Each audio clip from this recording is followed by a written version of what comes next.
4% reservation हुकूमत ने मनसूख कर दिया है। एक सबसे बड़ा सेटबैक है मुसलमानों के लिए। इंतखाबात के बिल्कुल करीब हुआ है। ये 4% रिजर्वेशन देने में जेडीएस का भी रोल था, कांग्रेस का भी रोल था। अब ऐसे में जेडीएस और कांग्रेस ज़्यादा हलचल नहीं दिख रही, लीडरों में खामोश नज़र आ रहा है। देखिए, बात यहाँ खामोश रहने की नहीं। सबसे पहले बीजेपी की पॉलिसी पर अगर नज़र डालें तो पता चलता है कि बीजेपी की पॉलिसी ही नहीं बल्कि उसका एजेंडा है कि मुसलमानों को पीछे धकेलें। और इसी एजेंडे के तहत श्री नरेंद्र मोदी हमारे जो अब वज़ीर आज़म हैं, वो जब चीफ मिनिस्टर थे गुजरात के, उस वक्त उन्होंने माइनॉरिटी फ़ंड को वापस कर दिया था, ये कहते हुए कि हम लोगों को अलग अलग तौर पर नहीं देते। जबकि वहाँ माइनॉरिटीज़ बहुत बैकवर्ड हैं।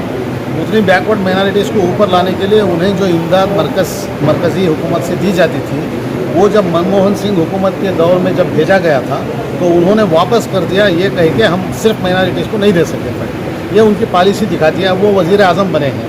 इसी तरह अब हमारे बोम्माई साहब जो हैं, अगर बीजेपी में उन्हें कोई मकाम फिर से चीफ मिनिस्टर बनने की उन्होंने ऑलरेडी तमन्ना जाहिर की है, इसके लिए उन्हें बीजेपी को खुश करने के लिए मुसलमानों के पूरे हुकूक से महरूमी करना है मुसलमानों को। यही काम उन्होंने किया है। असल में ये समझते हैं कि देश आगे बढ़ेगा, ये 20% मुसलमानों को पीछे धकेल के, ये हरगिज़ नहीं होगा। हमारा देश बहुत पीछे पड़ जाएगा। क्या करना चाहिए अभी रिजर्वेशन के लिए?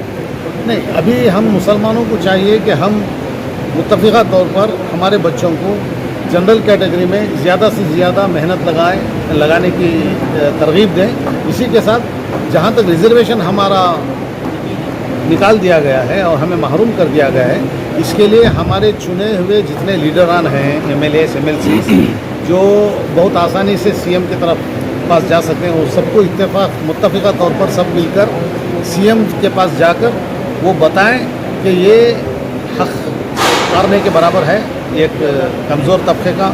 एक राजेंद्र सक्षर कमेटी ने कहा है कि मुसलमान दलितों से पीछे हैं, और कुंडू कमीशन ने कहा है कि मुसलमानों का बहुत पिछड़ापन है।